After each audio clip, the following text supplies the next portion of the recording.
যারা বউ পিডায় তাদের হাসর হবে ফেরাউনের সাথে, যারা বউ পিডায় তাদের হাসর হবে নমরুদের সাথে, ফেরাউনের সাথে।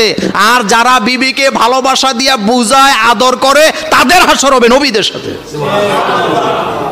আপনি ব্যাপারটা সহজে নিয়েন না। আপনার শক্তি আছে বলে, আপনার বাড়িতে আপনার স্ত্রী থাকে বলে আপনি তারে পিডান, আপনি তার গায়ে হাত দেন, আপনি ইচ্ছা মতো তার উপর অত্যাচার করেন, আল্লাহর কসম আপনার হাসর হবে ফেরাউনের সাথে। কারণ বউ পিডানের অভ্যাস ছিল ফেরাউনের। নবীরা কখনো বউর গায়ে হাত দেয় না। আল্লাহ নবী বলেছেন মারা যাবে, তবে চেহারায় মারা যাবে না। মারা যাবে, দাগ লাগানো যাবে না। মারা যাবে, দাগ লাগানো যাবে না।